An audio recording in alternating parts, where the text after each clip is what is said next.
Welcome to the Black Male Podcast.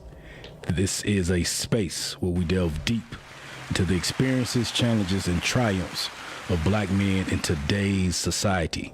I'm your host, Mike Sears, and each week we'll bring you inspiring stories, insightful discussions, and actionable advice tailored specifically for black men looking to navigate and excel in all facets of life. As black males, you've seen us at our worst. We have literally been on display in front of the world. It is my hope that this platform will allow the world to also see black men at their best. So sit back, relax, and let's dive into today's episode of the Black Male Podcast. Today on Mike's monologue, I want to read a childhood. It's not really but it's something that I remember from my childhood, and it's all to encourage you to believe. Henry Ford said this. He was an American industrialist, a businessman, and an inventor of the Ford Model T car. And what he said was this. He said, whether you think you can, you can't, you're right. And simply put, this story that's called The Little Engine That Could kind of explains how powerful it is to have positive thoughts. In a certain railroad yard, there stood an extremely heavy train that had to be drawn up an unusually heavy grade before it could reach its destination.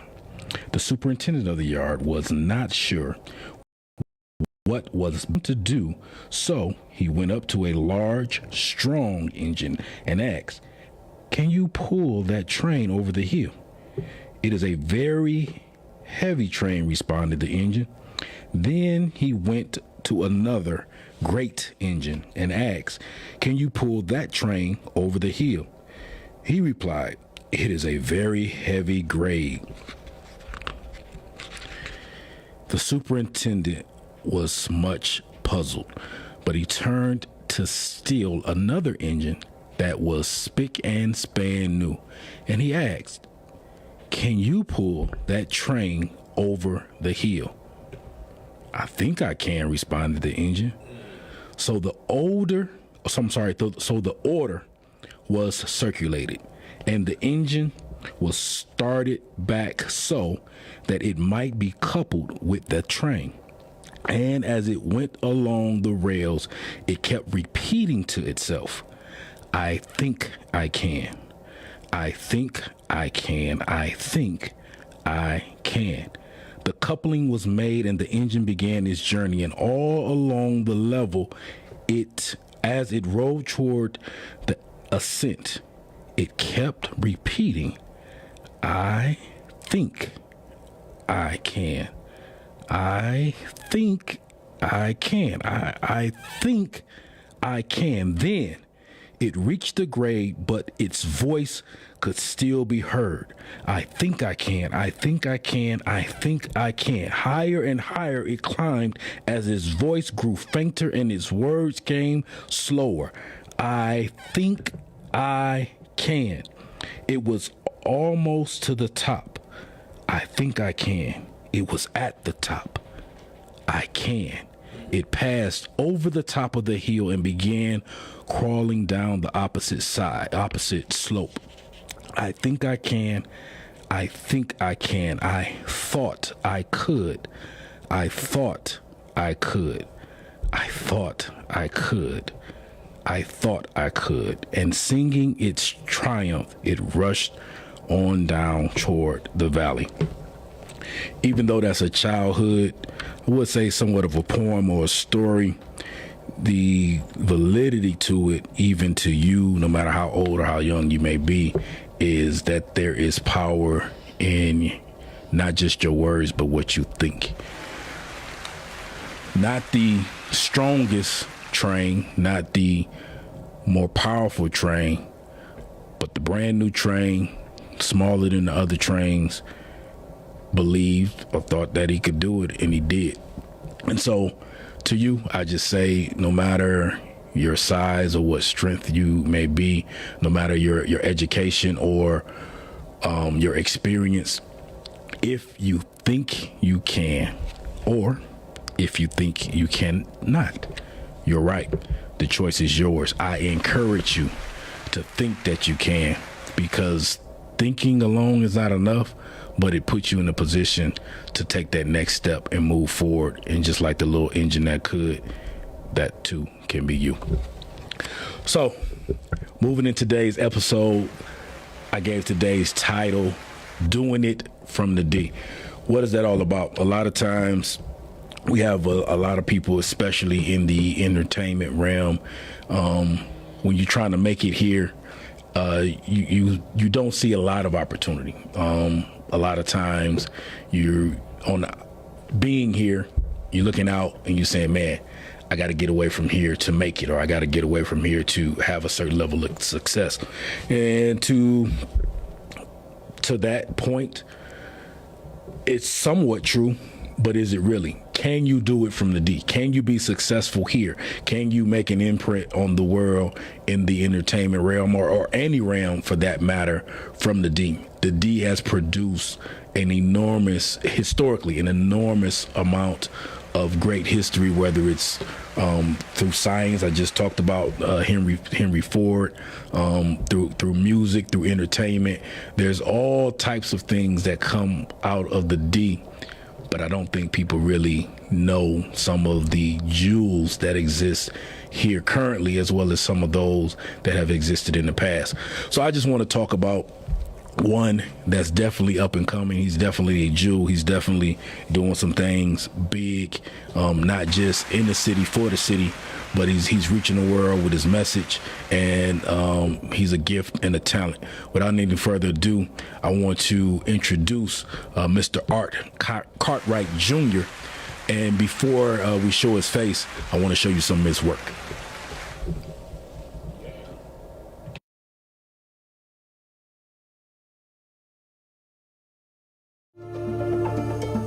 That cross says a lot. What did it say about my grandmother? I keep losing people. I wish I had the answers. Where'd you learn to skate like that? Father taught me. Good job, son. Any interest in playing with us? Me playing with a bunch of white guys? My father was murdered right in front of me. Got you in here in the first place. I got into a fight on the ice. I didn't even think black people played hockey. It's not a life sentence. Just trust God. Just have faith. We spoke with an attorney, and we think we figured a way to get you out of here. Hey, I'm looking for Olivia. I'm Olivia. You must be Robert. I've always believed that people deserve second chances.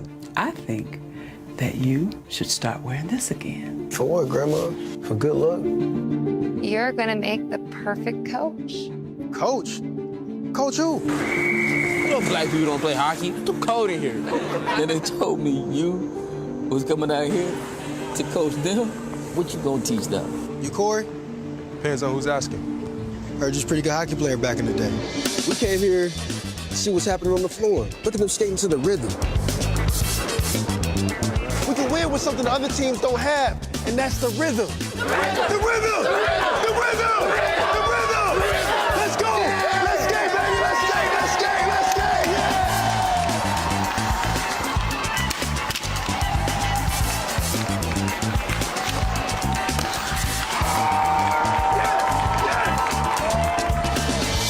We are here live in front of Butzel Recreation Center in Detroit. They're gonna tear down the building. What are we gonna do about the championship game? I don't know, we're gonna have to forfeit. I gotta leave tomorrow. Tomorrow's a championship game. I know. Coach Buck is not gonna be here for the game. What happened to that whole family thing? He sees all and he knows all. When you really open your eyes, you can see him involved in so many ways. The rhythm! The rhythm! The rhythm! The rhythm! The rhythm!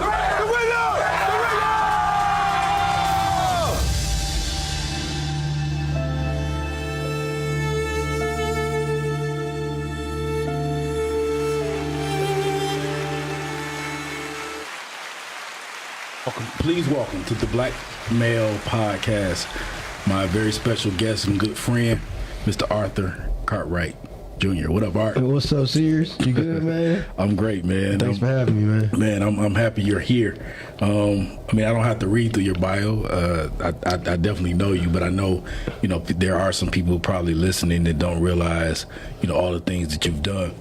But before we get into that, let's talk about the video clip that we just saw. That's a new film. It's a feature film. It's available in theaters. People can go watch it right now.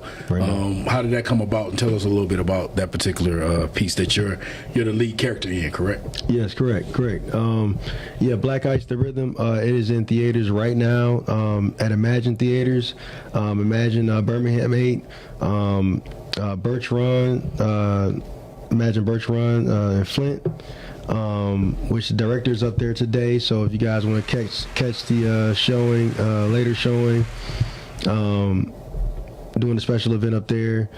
Imagine Kenton and the Riviera, Riviera and Farmington. So there's quite a few Imagine theaters, and we had a week run last week. We had a week-long run. Nice. And it did so well that they extended it in the theater, so people can continue to see Black Ice the Rhythm throughout the weekend, and continue to check it out. People have been really, really loving it. I met a guy named Gerald McBride back in 2019. Okay. A comedian. I gotta give this guy credit. A guy named Michael McDaniel. Yeah, good friend, another good friend. Yes. Yeah. Really cool guy. Gotta give this guy credit. Shout out to that guy. I literally just sent him a message probably about a month ago, just thanking him because he is the one that started this journey for me. Gotcha. He told me about this project. And at that time, it was a trailer that was being shot, like a concept trailer to kind of prove the concept of Black Ice, this story. And when I heard the story, it was about a guy who is a descendant of one of the black hockey players back in Nova Scotia back in, maybe in late 1800s. And he's his great grandfather was part of that team. Wow. This incredible black hockey team that won the championship, and they were considered some of the best. And that part of it is a true story. It's a real hockey team from Nova Scotia. They were all black. Wow. And they accomplished great things, you know. So in the movie, the fictional part of it is that I play the great grandson of this person. So anyway, Mike hit me up and said, "Man, I think you should audition." And I kind of let it. You know how I've been about auditions. You know, I kind of, just kind of in the acting world, just kind of let things kind of, be kind of fluid and kind of let things kind of be. I in the acting, and I mean we'll get into that later, but the acting world, I haven't been quite as pursuing it as much as I was before. Sure. But Mike just hit me up and he said, "Man, it'd be good. I think you should really do this. I think you should really check it out." Right. So I went to check it out. It was an office on Northwestern, and I met Gerald and I met some other people, and everybody was really nice and just kind of read forward and I kind of forgot about it. Just kind of let it alone and that's how things happen sometimes. Because projects sometimes it takes a while to develop. Exactly. Even and I'm just preferencing this, so people understand. Even with, and this is not the only example, but even with like movies like Ray. Like when they conceptualized Ray, which Jamie Foxx starred in, it was like 10 years before we saw it. Right. I don't even think Jamie Foxx had came along like in his career and in development of who he was to be even considered at the inception of it. But it took time. And then here he comes along and literally kills the role. and had the opportunity to actually work with the great Ray Charles and really get a feel. And so, sometimes greatness takes time, and I think this was one of those things. Was this your first lead role, or have you done some other lead roles in the past? I would say this is probably the first one where I was like number one on the call sheet type situation. I mean, that's big. I would say that's definitely one of those things where name comes up top billing and everything like that at the top of the credits, but yeah, it started off as a trailer, and we ended up hitting it off with Gerald, a really nice guy, really cool guy. And he had this story. He's been working on the story for over 15 years. Wow. It's like his baby. He's really been passionate about it. And then I became passionate about it, just kind of being around him and then doing some research and getting into the character. And we shot that trailer in 2019, and ever since then, I would kind of check in and say, man, what's going on with Black Ice? Like, I wasn't even hoping to, like, I just wanted to see it. You know what I'm saying? Right. Whether you was in it or not. Yeah. Exactly, because the trailer, my guess was to raise money so you can get there was a he had like a wish list, maybe. A wish list, exactly. A wish list. When you got the money, and the wish list, for those who are listening, it's like when you get the money, this is who you want to star in the movie. Right. And I think there's people like Derek Luke on there. A lot of different people that was for the role that I played in the movie. Definitely. So I was like, man, I just want to see it, man. What's going on? And then it was 2022 when he called me and said, man, I just, it's been some years and trying to do it that way, and people have, in doing it that way, people tried to change a lot of things too. Sure. Things that he didn't feel comfortable changing because it was in his heart. So, with that being said, he called and said, "Man, I just kind of want to do this. I want to do it, and let's just roll with it, And I want you to play the lead character, whose name is Robert Taylor, Robert Buck Taylor, and now it's out in theater. So, and that is the significance of the title, Doing It From the D. Again, it's a major production. It took some years to pull off a great story, a family movie.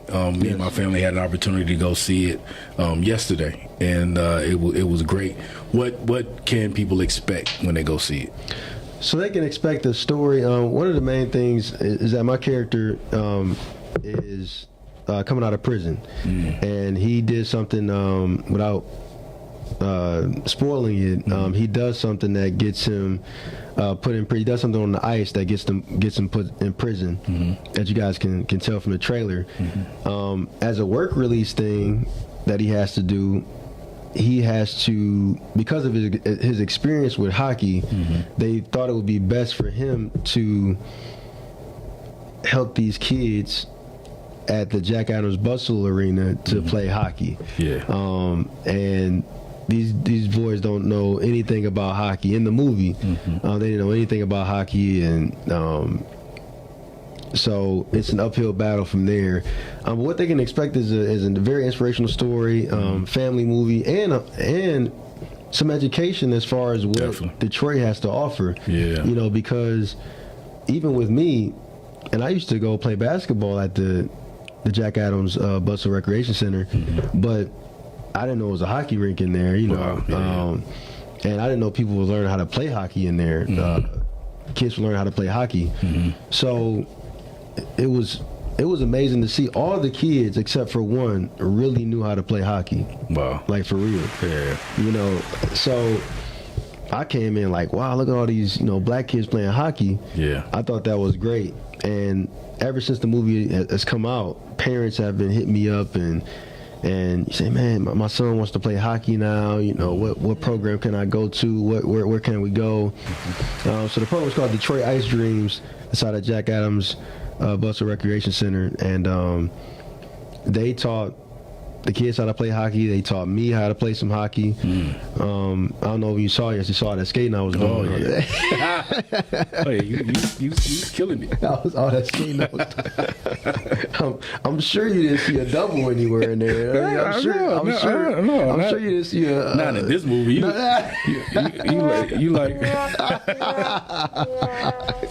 like the Mission Impossible guy. Right? You do your own stunts. Right. I did do some skating for real, but cool. I did learn how to skate. Nice. But yeah, no, we had a great time. Shooting, it's a great time at the movie. It's a crowd pleaser. I saw it with a full crowd on Friday night, opening night, and people were clapping, cheering. Nice.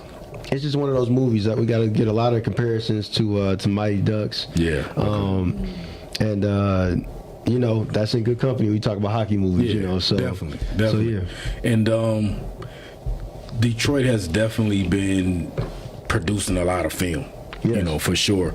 And I'm happy to have you on the show because before there was a tax incentive that came to Detroit. If people don't remember, don't know about it, it was back. When was it? It was like 2010? Yeah, 18, maybe 2008. Yeah. Yeah. So you know, I said again. Granholm is in office. Yeah. Yep. So years ago.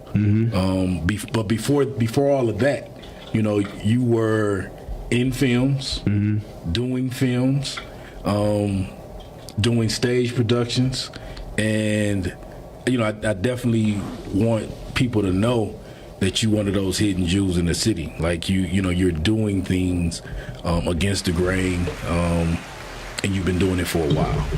And this is definitely a testament to your work to be able to have an opportunity, even though this was it would be considered in Hollywood terms an independent film based upon its budget, and it not being backed by a studio, just to be able to be in a theater chain like Imagine for, you know, a week at a time. You know, that's huge. There were a lot of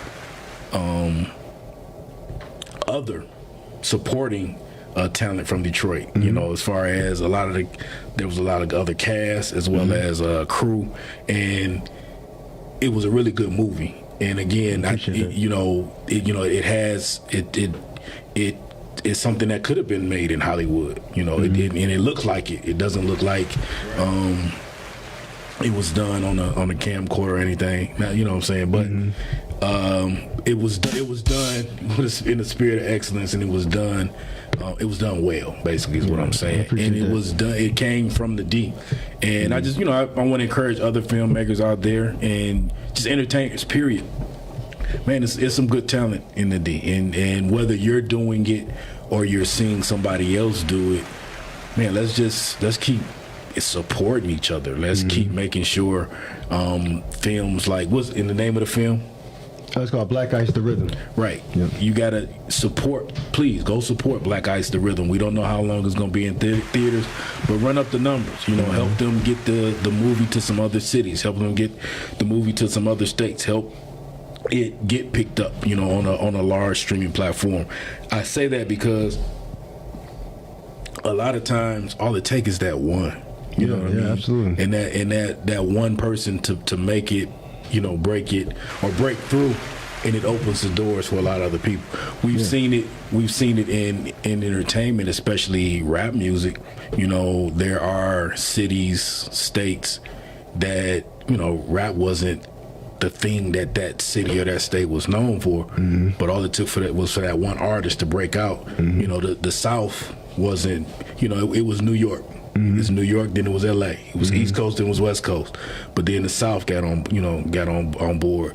Midwest, you know, had his piece of the pie. You know, all over. But basically what I'm saying is, whereas the Detroit hasn't been necessarily known for being a movie making city, now we have that potential, basically. Yeah, absolutely. You know, there's definitely been a lot of stuff out there, and you know, you're leading the way, somewhat silently, because again, you've done in addition to this, you've done some other things, and I want to talk about that a little bit.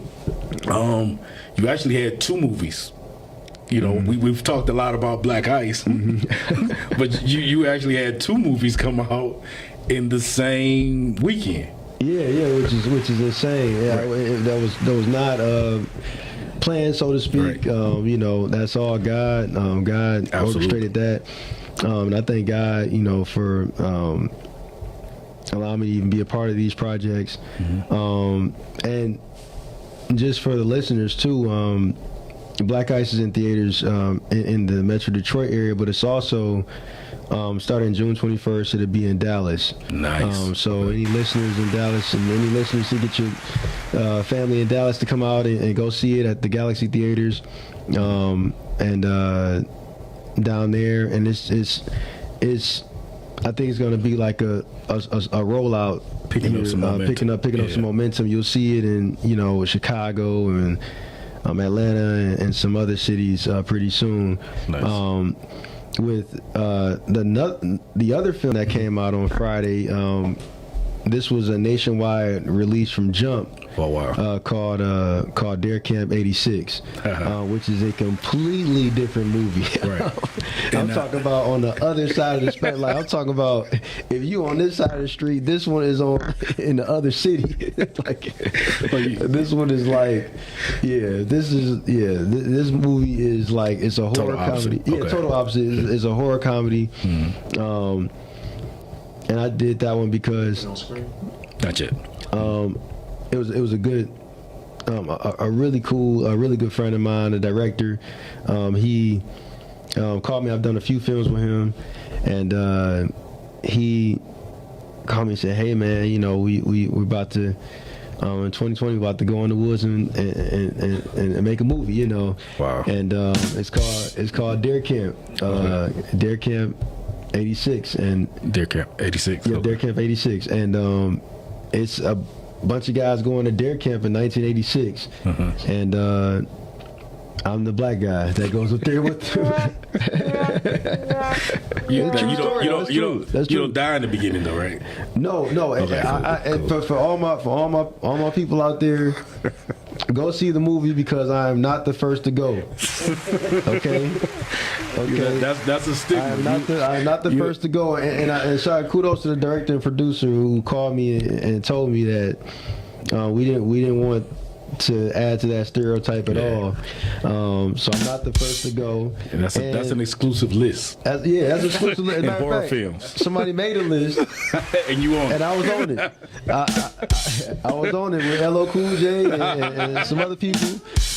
Nice. So I you know, so all my people out there, I know all my people will feel a little more comfortable knowing that I actually, Right. you know, make it, make it out. But it's a really fun movie. Audiences across the country have been going out to see it and having a blast. It is a blast of a movie. It speeds by, and it's a fun time. And I saw that with a full crowd too, and people were laughing and jumping and all type of stuff. So it's one of those movies. It goes there, but it's a lot of fun. And I didn't know how like Dare Camp was to a lot of people. Like it's a religion to some people. Oh yeah, up north. Well, I was telling my wife. So I went to school up north, Fair State University, Big Rapids, Michigan. It's about 3 hours north. But literally, like the first day of deer hunting, they shut down. They're like school. It's like almost like a holiday. Like wow, schools close. Wow, people take off work. Wow, It's real. Religiously. The first, it's not the same, but similar to opening day baseball. You know, people look forward to it. Yeah, first day of deer hunting. Yeah, or hunting season. I mean, maybe it's hunting season. I don't want to misconstrue what it is, but being up north, I seen it happen. Like, oh yeah, they serious. Yeah, very serious. Yeah, very serious, very serious. And it was an experience. You know, we learned a lot, and I became close to it's an ensemble cast, and became close with everybody, and that was a very good experience. But it was also in 2020. It was during COVID, and it was interesting shooting at that time, but it was nice to be, you know, in nature and, you know, the woods, and And yeah, it was a fun shoot. It was real fun. Man, dude, you are doing it from the D. You could very easily. Let's show that. So those that do want to go see Deer Camp, here is the what it looks like. Definitely want you to go out and support this. Deer Camp 86. Yep, DeerCamp86.com and DeerCamp86movie.com. You can go in there and see a theater near you, wherever you're at in the country. It's playing out nationwide. Screens all over the country. So it's a theater near you. Check it out. Go see it. We was running and gunning with this movie, and we're proud of it, and it came out great. So they should have stayed in Detroit. Yeah, that's actually my line in the movie too. I say that in the movie. The crowd just cracked up saying that line in the movie. I thought it was one of the, when I read it in the script, I said, man, that's one of the best lines. I can't believe I get to say this. That's dope. Now, again, doing it from the D, you could very easily, you could be in Hollywood, pursuing an acting career, producing, and those things. Literally, when you left high school, you went to Hollywood. I did, yeah. Tell us a little bit about your first experience on a Hollywood set, Hollywood film, literally right out of high school, right? Yeah, right out of high school, yep. So I did a movie right out of high school. That's when the tax incentive was here.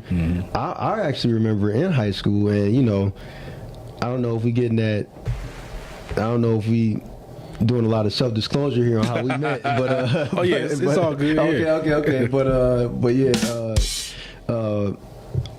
Mike Sears was my former teacher at a high school, and a performing arts high school, and I remember Jennifer Granholm coming up there. Oh, really? Yeah, she came up there quite a few times, and when I left, this tax incentives were in place. Right. So, and right out of high school, I got a chance to be in Gran Torino, which is Clint Eastwood's film. There was one scene with black people when I was in it. It was the scene in the movie. It was the scene that he got to do his Dirty Harry thing and point the gun at us and all the good. It was on all the trailers and everything. And I remember I was just telling a theater class, and they wanted to know the difference between theater and film. And I remember auditioning for that, and I had a bunch of theater on my resume, from high school and stuff like that. So I'm coming in, strong, like to be or not to be, I'm doing like the whole thing.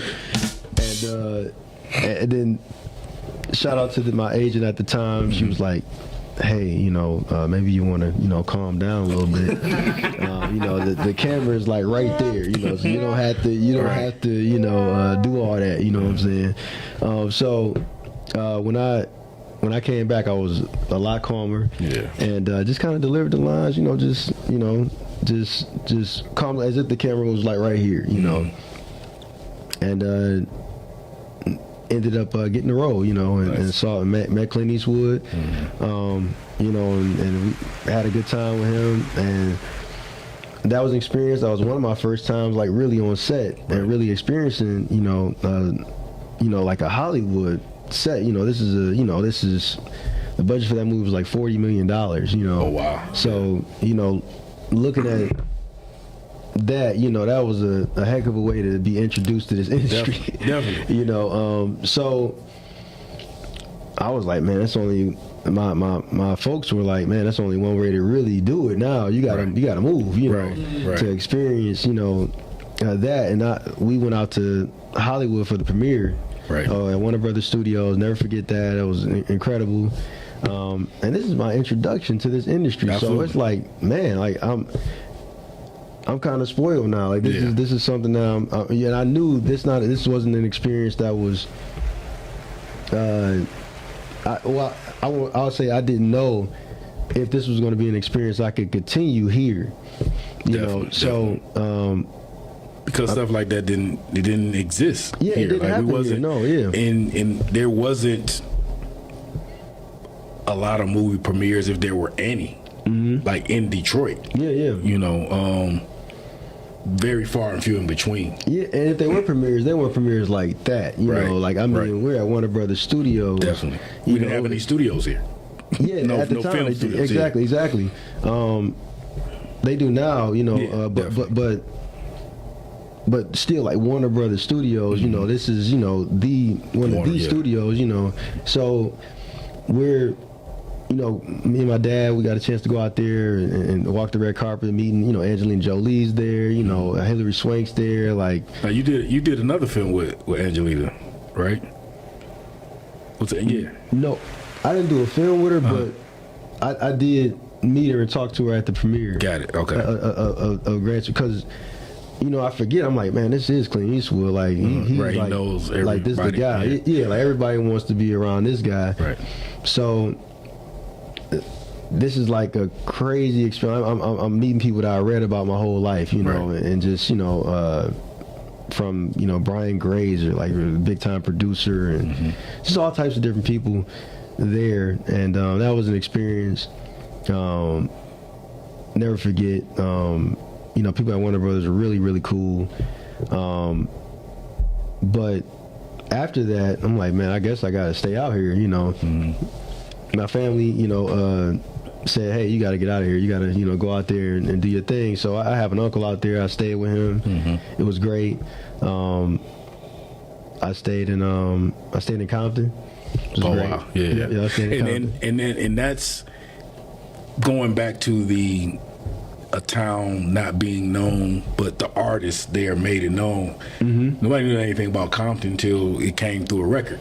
And even the Compton that we learned about when it was introduced to us, to the likes of NWA, is not the same Compton that existed when you lived there. I don't think so. I didn't see that. I mean, I don't. It could have been. No. Maybe I just didn't know. Like I remember. I think if I remember correctly, when I was there was a sign that said like the new Compton. Yeah. So I think there was definitely, so, you know, me following it a little bit, there was definitely some transition, you know, over time, 10 years, 20 years from when NWA came out with the, you know, how they was exposed and a lot. Not saying that everything just poof vanished and went away, but there was a difference. Just like Detroit, you know, Detroit 20 years ago, you know, pre Super Bowl, when Super Bowl came here, it's not the Detroit now. You know, as far as people that live here, a lot of the businesses and the different things, there's been a lot of change. You know, and a lot for the good as well. Absolutely.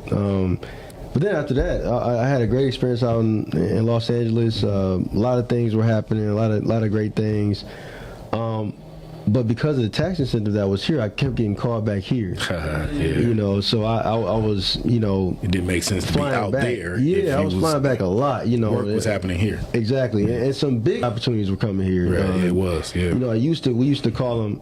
It used to be that when the tax incentive was here, we used to call them under fives, where we were only getting rows that had under 5 lines, you know. And that was the records were calling it under fives, and like, oh man, they just bringing under fives with them, you know. So, but still, some of those looks were better than some of the looks I was getting out there, you know. And I'm like, man, a small role in the big project would still be pretty cool. But I got a chance to be in a big project. It was a big audition for some type of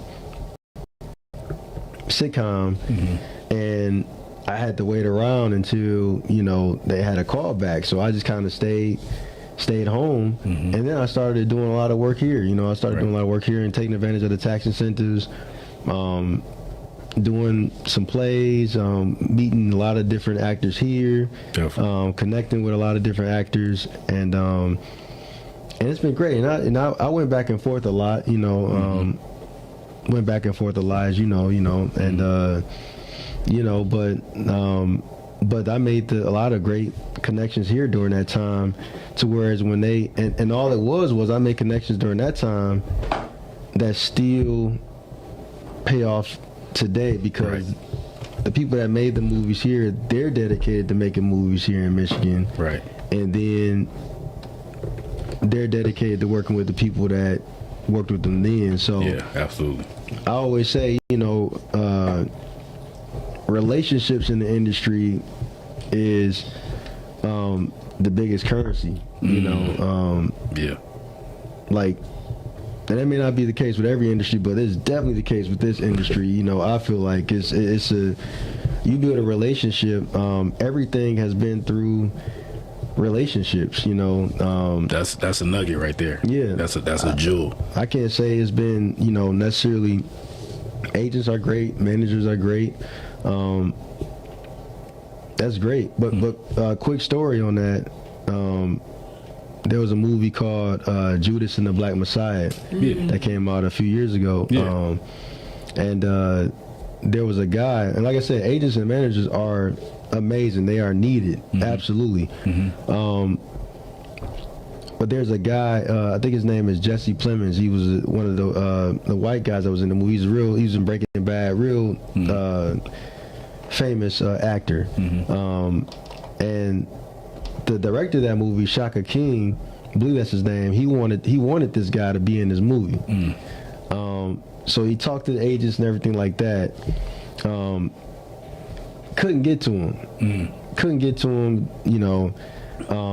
I think it was like a year, and they were about to start shooting. Wow.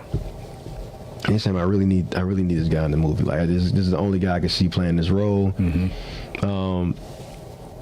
So then what happens is he meets somebody that happens to have the guy's cell phone number. Wow.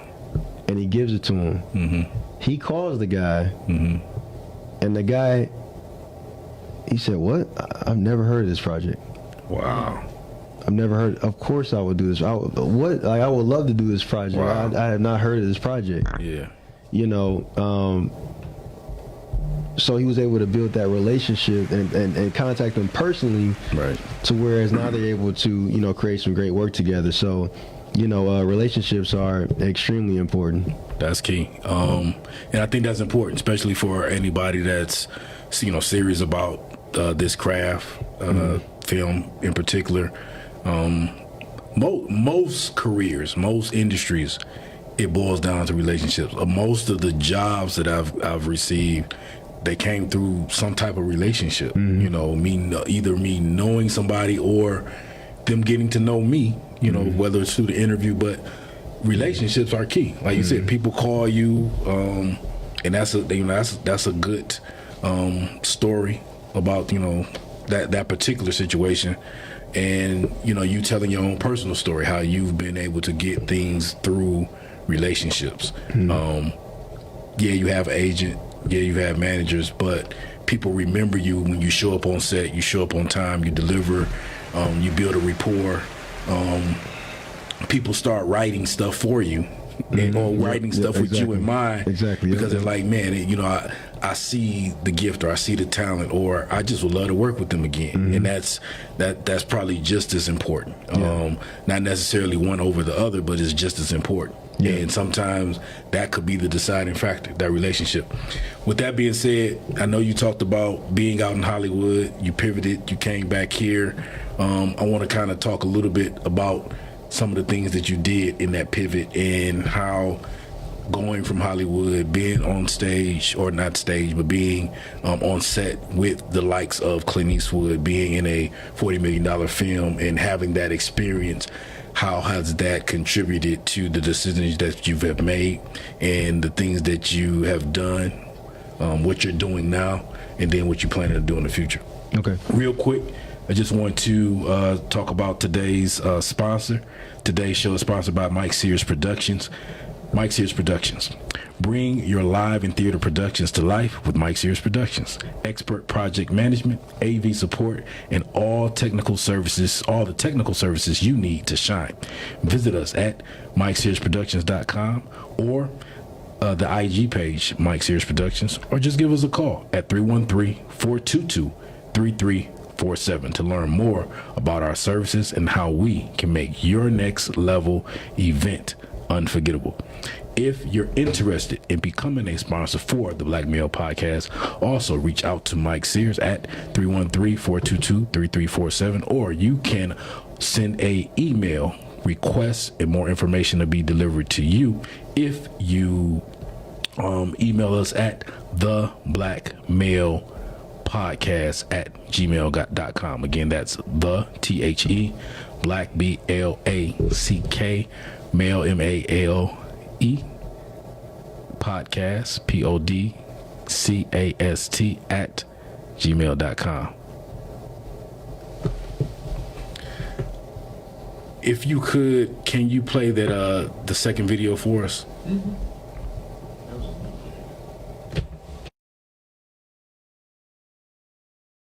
A big push in communities around the country to take a stand against bullying. A group of actors in Detroit helping to spread that message with a play called Beat the Street. Beat the Streets is a program that creates content that's for young people, by young people. Focus on teaching social and emotional lessons through the form of live and virtual entertainment.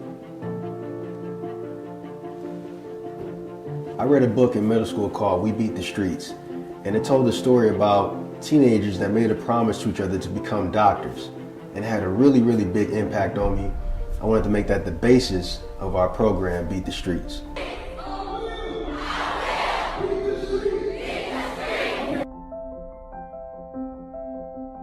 My students were always so interested. Whenever I try to give them any type of lessons where it's a life lesson or something like that, they aren't always engaged. But with this program, they were always interested, always had questions. They would also leave sometimes with different aspirations for the things they might want to do with their lives. It was always pretty cool. Like people should follow the things like so much stuff like that is happening in our school. And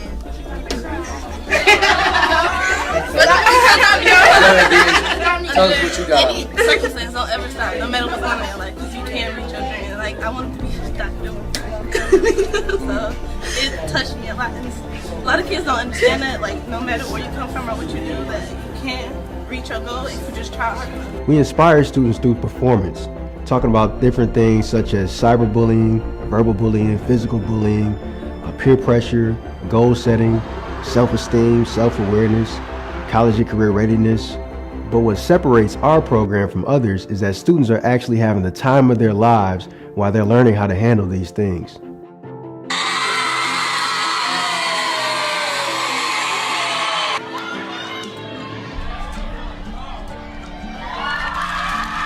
This play is life-changing. It's talking and speaking to our young people in a language that they can understand. It's exciting for them, dancing, games, fun, and then the actual play. The play is exciting. They don't talk, they listen, and they want to see what's going to happen from the beginning to the end. There aren't very many things like that I experience with my students, so this will always be something that I bring my kids to. Everybody say, beat the street!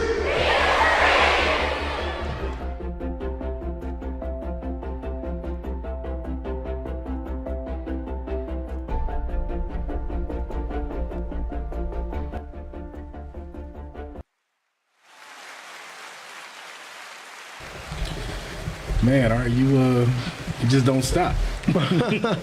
I mean, so that's man, I'm at a loss for words because again, here you are in Hollywood having an opportunity making films, you're getting calls, from audition, you're auditioning, you coming back here, you're going back and forth, and in the midst of all that, you find a way to pivot and you start this it started off as just a play, and it's evolved into a program called Beat the Streets, and it's a theater production.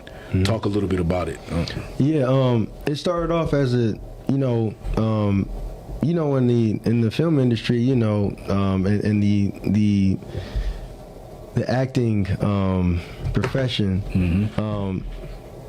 you get these highs and lows. You get these moments where the phone is ringing and then the phone is not ringing, you know, and you know, but during that time, that doesn't mean I have to be sitting down, you know. Definitely. And I realized that, like, you know, we could.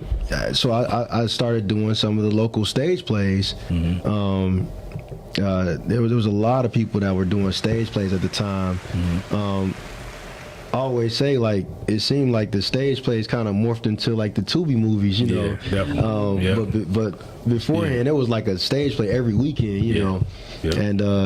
And it was great. Now people can kind of, you know, get started in a lot of the movies that's happening around here. But back then it was stage plays, and that's kind of how we sharpened each other, and we kind of stayed active, you know, and practiced and tried to stay sharp. So I was in a play, and you know, my dad was like, "Man, you could do one of those," you know, and I got inspiration from that book, and I started writing and wrote some of our own experiences into it, and the experiences of people that I knew, and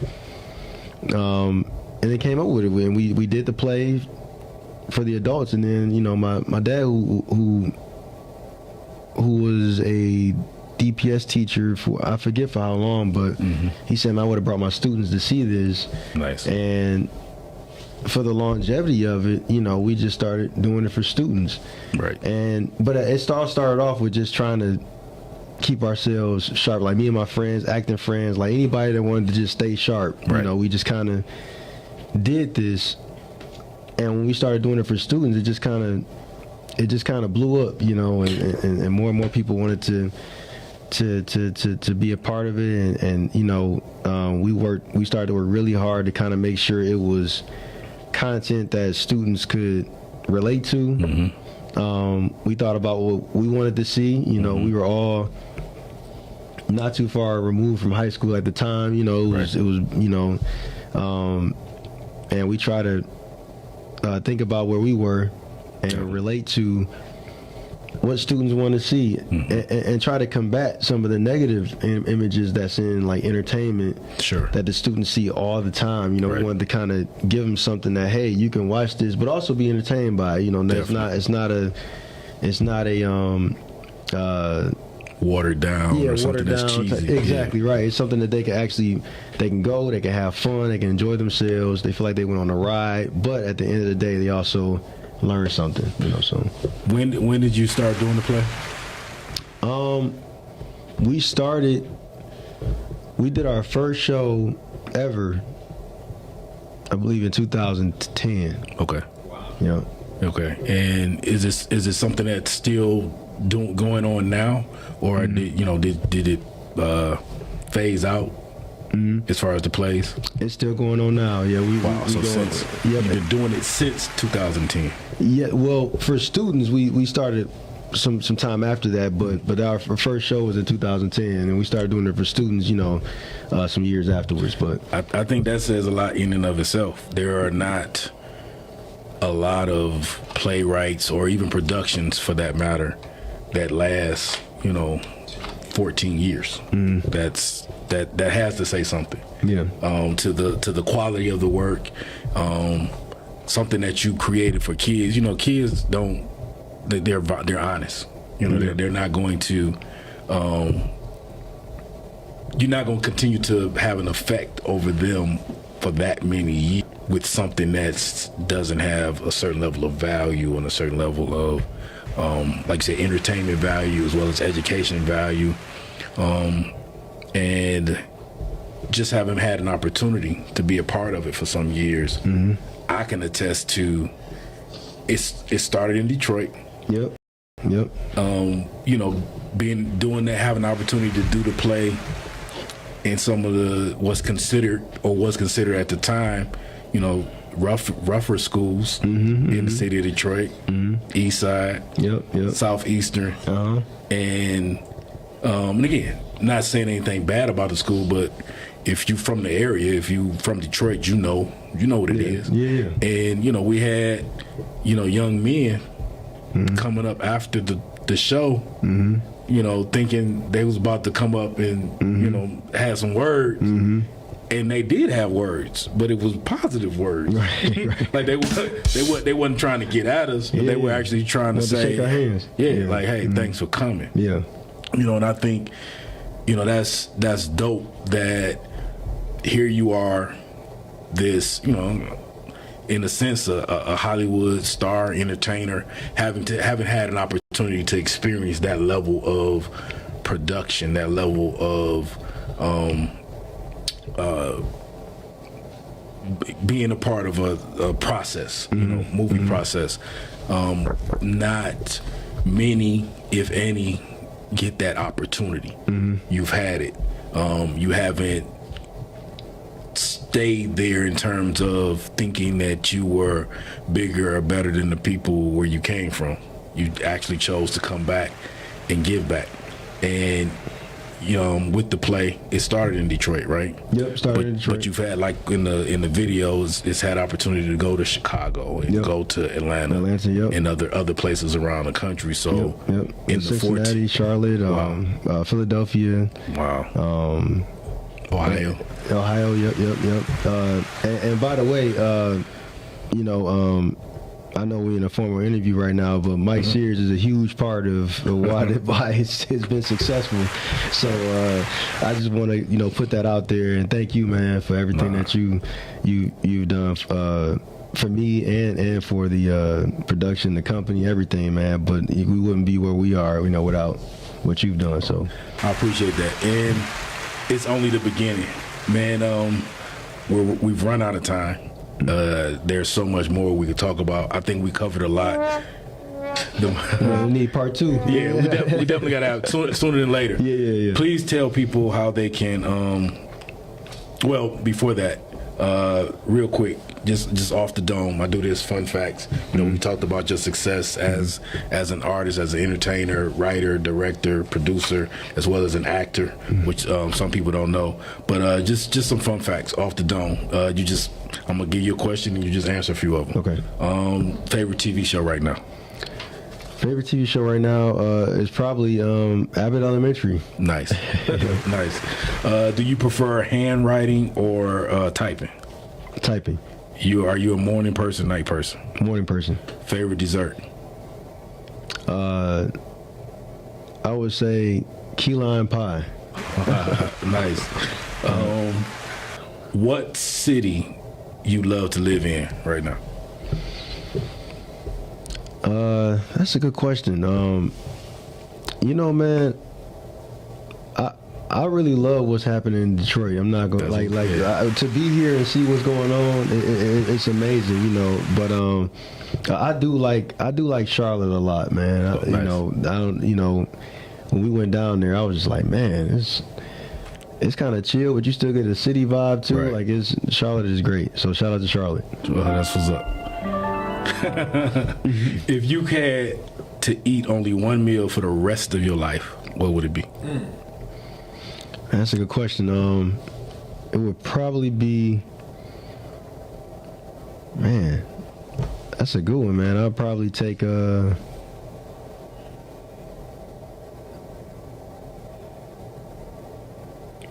spaghetti.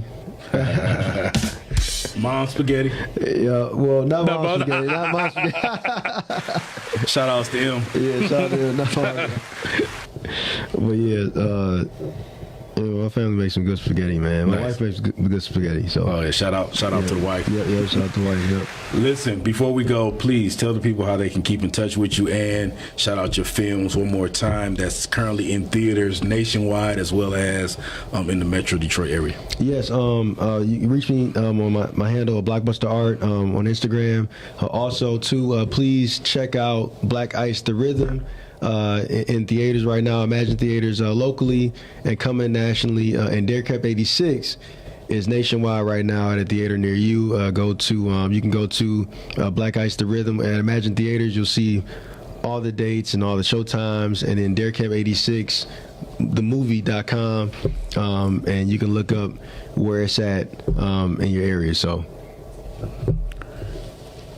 all right, well, you've heard it first here well, maybe you didn't hear it first, but you definitely heard it here.